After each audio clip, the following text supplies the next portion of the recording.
हाँ जी, चलिए आज हम लोग बहुत अच्छे मुद्दे पर बात करने वाले हैं। बहुत सारे बच्चों को बहुत डाउट होता है राज्यपाल राष्ट्रपति के बारे में। मैं हमेशा बोलता हूँ ना कि अगर आपने राष्ट्रपति पढ़ लिया तो आपको राज्यपाल पढ़ने में दिक्कत बिल्कुल भी नहीं आएगी, क्योंकि ये बोल सकते हैं कि जब राष्ट्रपति जैसा देश के लिए होता है ना, राज्यपाल वैसा ही राज्य के लिए होता है। इसे हम लोग राज्य का राष्ट्रपति भी बोल सकते हैं, छोटा राष्ट्रपति होता है। तो जितनी पावर राज्यपाल के पास है लगभग लगभग उतनी ही पावर, मतलब जितनी पावर देश के राष्ट्रपति के पास में, प्रेसिडेंट ऑफ इंडिया के पास में, उतनी की उतनी लगभग पावर सारी किसके पास मिलेगी? आपको राज्यपाल के पास।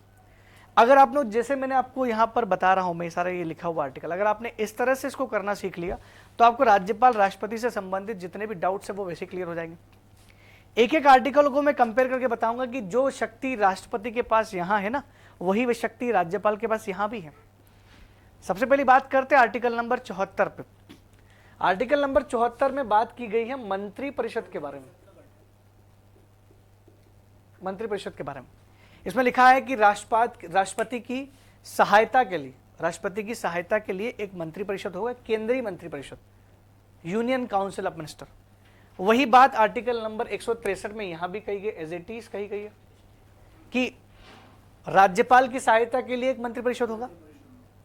वहां लिखा है कि उस मंत्री परिषद का हेड प्रधानमंत्री होगा, यहां पर लिखा है इस मंत्री परिषद का हेड मुख्यमंत्री होगा। चेयरमैन, अध्यक्ष, मुख्यमंत्री होगा, दोनों बिल्कुल सिमिलर है। आर्टिकल 75 में लिखा है कि प्रधानमंत्री के बारे में लिखा है कि जिस पार्टी के पास लोकसभा में मेजोरिटी होगी ना, उस पार्टी की सरकार बनेगी। और आर्टिकल 164 में लिखा है मुख्यमंत्री के बारे में कि जिस पार्टी के पास विधानसभा में बहुमत होगा, उस पार्टी के नेता को क्या बनाएंगे? सीएम बनाएंगे। और सीएम के कहने पर सभी मंत्रियों का गठन राष्ट्रपति करेगा, सभी मंत्रियों की नियुक्ति राष्ट्रपति करेगा। तो पीएम के कहने पर राष्ट्रपति अन्य मंत्रियों की नियुक्ति करेगा, जबकि सीएम के कहने पर राज्यपाल सभी मंत्रियों की नियुक्ति करता है। बिल्कुल सिमिलर है, कोई अंतर ही नहीं। जहां आर्टिकल नंबर 76 बात करता है महान्यायवादी के बारे में, आर्टिकल नंबर 76 बात करता है महान्यायवादी के बारे में, अटॉर्नी जनरल ऑफ इंडिया के बारे में। यह वकील होता है देश का, वैसे ही राज्य सरकार का भी एक वकील होता है महाधिवक्ता। पता होना चाहिए आपको महाधिवक्ता के बारे में। दोनों का काम बिल्कुल सेम है, हम काम भी पढ़ चुके हैं, हमने दोनों के बारे में पढ़ा भी जरूर है। ये केवल कंपैरिजन है याद करने का तरीका। आर्टिकल 72 जहां बात करता है कि राष्ट्रपति को क्षमादान की शक्तियां हैं, वैसी ही क्षमादान की शक्तियां लगभग वैसी, कुछ कम है, लेकिन यहां भी क्षमादान की शक्ति आर्टिकल 161 में राज्यपाल के पास में है, पार्डन पावर, क्षमादान की शक्ति। राष्ट्रपति भले ही मृत्युदंड को माफ कर सकता है, कोर्ट मार्शल, आर्मी के जो केसेस होते हैं उनको माफ कर सकता है, इन दो चीजों को राज्यपाल माफ नहीं कर सकता, बाकी सारी पावर सेम। नेक्स्ट आर्टिकल है आर्टिकल नंबर 123। ये बात करता है ऑर्डिनेंस पावर, अध्यादेश जारी करने की शक्ति। अध्यादेश, ऑर्डिनेंस पावर, तो यहां राज्यपाल के पास भी 213 में यही शक्ति तो है, अध्यादेश जारी करने की शक्ति। बस अंतर कितना है, वो केंद्र सूची और संवर्ती सूची के मामले में अध्यादेश जारी कर सकता है, सेंट्रल लिस्ट और कॉन्करेंट लिस्ट। ये राज्य सूची और संवर्ती सूची के मामले में अध्यादेश जारी कर सकता है। जो काम संसद कर सकती है, जिस मुद्दे पर संसद कानून बनाएगी उस मुद्दे पर राष्ट्रपति जी अध्यादेश ला सकते हैं, जिस मुद्दे पर विधानसभा विधान परिषद कानून बनाती है उस मुद्दे पर राज्यपाल ला सकते हैं। कोई अंतर नहीं, बिल्कुल सिमिलर है, पावर इक्वल है, बस क्राइटेरिया अलग अलग है, क्योंकि राष्ट्रपति का कानून पूरे देश में लागू होता है, राज्यपाल का कानून केवल उसी राज्य तक सीमित होता है, बाकी और कुछ अंतर दोनों में नहीं है। ठीक है, हाँ। आर्टिकल नेक्स्ट है आर्टिकल 111। ये आर्टिकल नंबर 111 वीटो पावर से संबंधित है। वीटो पावर, वीटो का मतलब नकारना। आपको 3 तरह की वीटो पढ़ाई थी मैंने, एक पढ़ाया था अत्यंतिक वीटो, एब्सोल्यूट वीटो, निलंबनकारी वीटो, और तीसरा था पॉकेट वीटो। 3 तरह की वीटो हमने, जेबी अधिकार, 3 तरह के अधिकार हमने पढ़े हैं राष्ट्रपति की शक्ति में। हालांकि राज्यपाल के पास किसी प्रकार का कोई वीटो पावर तो नहीं होता, लेकिन जो होता है वो वीटो से कम नहीं होता, और वो जो पावर है वो आर्टिकल नंबर 200 और आर्टिकल नंबर 201 में दिया हुआ। 200 और 201 में, 200 में कहा गया है एक तो ये कि वो जो बिल विधानसभा विधान परिषद से पास होकर के आएगा उस बिल पर राज्यपाल साइन करेंगे, या या उसको पुनर्विचार के लिए लौटा सकते हैं। He can return bill for reconsideration. एक बार पुनर्विचार के लिए लौटा सकते, दोबारा आया वापस पास होकर तो साइन करना पड़ेगा। ये बाध्यता तो राष्ट्रपति के लिए भी है सस्पेंशन वीटो में। वीटो नहीं है लेकिन वीटो जैसा है। और 201 में भी वीटो जैसा ही है, वो चाहे तो खुद वीटो नहीं इस्तेमाल करे, राष्ट्रपति से वीटो कर सकते हैं। 201 में क्या लिखा है कि यदि राज्य सरकार का कोई बिल जो उनको लगता है कि राष्ट्रहित का बिल है तो वो क्या कर सकते हैं, राष्ट्रपति को सेंड कर देंगे कि मैं इस पर साइन नहीं करूंगा, आप देख लीजिए, तो राष्ट्रपति उस पर वीटो पावर कर सकता है। इसका मतलब किसी बिल को कैंसिल करवाने का एक तरीका 201 भी है, वीटो जैसा है, इसलिए मैंने यहाँ पर कंपेरिजन कर दिया इसको। नेक्स्ट है आर्टिकल नंबर 103। आर्टिकल नंबर 103 में लिखा गया है कि संसद के सदस्य यदि अयोग्य है, डिस्क्वालीफाई करना उनको, किसी वजह से, मान लो वो देश का नागरिक ही नहीं था और फर्जी तरीके से सांसद बन गया, किसी की उम्र 25 साल हुई ही नहीं थी और लोकसभा में बैठ गया, 30 हुई नहीं थी और राज्यसभा में बैठ गया, या फिर जन प्रतिनिधि अधिनियम रिप्रेजेंटेशन ऑफ पीपल एक्ट 1951 हमने पढ़ा है ये, तो ये जन प्रतिनिधि अधिनियम 1951 के तहत अगर वो दोषी पाया जाता है उसके अंदर, तो उसको डिस्क्वालीफाई करना होगा। तो जब भी सदस्यों को अयोग्य घोषित करना हो तो उसके संबंध में जब राष्ट्रपति जी उसको अयोग्य घोषित करते हैं तो आर्टिकल नंबर 103 का इस्तेमाल करके वो देश की जो हमारी इलेक्शन कमीशन है उसकी सलाह पर करते हैं। तो ये अयोग्यता की बात हो गई, सदस्य की अयोग्यता। सदस्यों की अयोग्यता से संबंधित प्रश्न पर वो जो सलाह लेते हैं इलेक्शन कमीशन से लेते हैं, यहां भी वही सदस्यों की अयोग्यता आर्टिकल 192 में है, सदस्य की अयोग्यता, सेम चीज है, कोई मतलब नहीं इसमें, कोई अंतर नहीं है।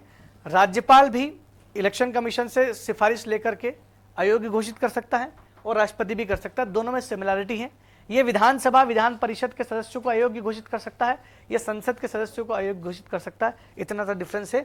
आर्टिकल नंबर 109 में धन विधेयक की प्रक्रिया बताएगी। इसमें क्या लिखा है कि धन विधेयक जो है वो बिना राष्ट्रपति की परमिशन के नहीं ला सकते आप, धन विधेयक राष्ट्रपति की प्रायर परमिशन के बाद ही ला सकते हैं। तो राज्य का भी धन विधेयक है, एक आर्टिकल 198 199 199 में राज्य के धन विधेयक की परिभाषा है, 198 में धन विधेयक की प्रक्रिया है। वैसे ही आर्टिकल नंबर 110 में परिभाषा और 109 में प्रक्रिया है। जहां 109 में लिखा है वैसे ही चीज 198 में भी लिखी है कि जो धन विधेयक है वो राज्यपाल की परमिशन के बिना विधानसभा में प्रस्तुत नहीं किया जा सकता। Money bill could not be introduced after without prior permission of governor in legislative assembly and without prior permission of president in Lok Sabha. ध्यान रखना, दोनों चीजें कॉमन है, बिल्कुल अंतर कुछ भी नहीं है। ऐसा लग रहा है कि हम एक ही चीज पढ़ रहे हैं, बस थोड़ा नाम अलग कर दिया गया है, बिल्कुल सेम तो है, खाली आर्टिकल अलग है। आर्टिकल 280 जहां बात करता है वित्त आयोग के बारे में, तो आपने पढ़ा भी है, मैंने आपको साफ शब्दों में बताया था कि हर 5 साल में राष्ट्रपति जी एक फाइनेंस कमीशन वित्त आयोग का गठन करते हैं जो केंद्र और राज्य के बीच में वित्तीय शक्तियों से, वित्तीय जो संबंध होते हैं उनसे संबंधित सिफारिश देते हैं। टैक्स में क्या बदलाव करना है, टैक्स के बंटवारे संबंधी सिफारिशें देते हैं। वैसे ही राज्य सरकार और लोकल गवर्नेंस यानी पंचायत, नगर पालिका, इन दोनों के बीच के वित्तीय संबंध को सुदृढ़ करने और टैक्स के बंटवारे के संबंध में राज्यपाल के पास भी ये पावर दी गई है। ये पावर 243I में दी गई है कि वह भी राज्य का एक वित्त आयोग घोषित बना सकते हैं। अभी वर्तमान में मध्य प्रदेश में हिम्मत कोठारी साहब हैं, हिम्मत कोठारी साहब का वित्त आयोग बना हुआ है, जबकि NK सिंह का जो वित्त आयोग है हमारे केंद्रीय स्तर पर बना हुआ 15वां वित्त आयोग, अभी 16वां भी आ जाएगा, हमारे यहाँ 5वां चल रहा है, 6ठा आ जाएगा, जो भी हो। लेकिन आपको ध्यान रखना चाहिए हर 5 साल में होगा। इस आयोग की सिफारिशें बहुत काम करती हैं, लेकिन दोनों जगह है वो, तो कॉमन तो हो गया। उसकी अपॉइंटमेंट प्रेसिडेंट ऑफ इंडिया कर रहे हैं और यहाँ पर जो है इसकी अपॉइंटमेंट कौन कर रहे हैं, गवर्नर ऑफ स्टेट कर रहे हैं, सिमिलरिटी है। आखिरी हमारा 112 आप जानते ही हैं, बजट। हमने बजट के बारे में तो बढ़िया से पढ़ा था। सेंट्रल का बजट, केंद्र सरकार का वार्षिक वित्तीय विवरण, सेंट्रल का जो वार्षिक वित्तीय विवरण है उसको लेकर के आर्टिकल 112 में बताया गया है। क्या कहा गया है कि राष्ट्रपति जो है वो केंद्र का बजट लोकसभा में रखवाएगा। अनाउंसमेंट भले ही वित्त मंत्री करेगा बाद में, लेकिन रखवाता कौन है, राष्ट्रपति। लोकसभा के संसद के पटल पर कौन रखवाता है, द प्रेसिडेंट ऑफ इंडिया। वैसे ही राज्य का जो बजट होगा वो 202 में लिखा है, राज्य का वार्षिक वित्तीय विवरण, ये राज्य का बजट ही तो है। तो राज्य का जो बजट है उसको कौन रखवाएगा, विधानसभा में। पहले बता दो, बजट जो है वो लोकसभा में रखते, राज्यसभा में नहीं रखते उसको पहले, वैसे विधानसभा में रखेंगे, विधान परिषद का रोल नहीं यहाँ पर। तो राज्य का जो बजट है उसको विधानसभा में कौन रखवाता है? राज्यपाल रखवाता है। भले ही फाइनेंस मिनिस्टर जगदीश देवड़ा साहब करेंगे उसका अनाउंसमेंट, फिलहाल तो वही है। आने वाले समय में देखते कौन बनते हैं। फिलहाल वित्त मंत्री जो होंगे वही करेंगे। निर्मला सीतारमण उधर बजट पेश करेंगी, इधर जगदीश देवड़ा साहब बजट पेश करते हैं। फिलहाल ये है कि राज्यपाल उसको है रखवाता है, पटल पर रखवाता है। तो who held the budget of state government? राज्यपाल। Who held the budget of central government? President of India. अब देखो कितनी सिमिलरिटी मिल गई आपको, राज्यपाल राष्ट्रपति के बीच में एक रेखा खींचती हुई दिखाई देगी कि बस ये आर्टिकल ध्यान रख लो, इनके बीच में संबंध भी है, तो अलग अलग आर्टिकल जो है डिफरेंस भी है। केवल डिफरेंस है तो केवल आर्टिकल है, डिफरेंस है तो केवल संसद और राज्य विधानमंडल है, बाकी कोई अंतर दोनों की शक्तियों में नहीं है। लगभग सेम है, कुछ हद तक कुछ ज़्यादा कुछ कम भी हो सकती है, लेकिन हाँ एक बार इन आर्टिकल को रट लिया तो राष्ट्रपति राज्यपाल के बारे में जितनी भी चीज़ें हैं डाउट्स है वो सारे क्लियर हो जाएंगे। बात समझ में आई आपको? ठीक है, चलिए ठीक है।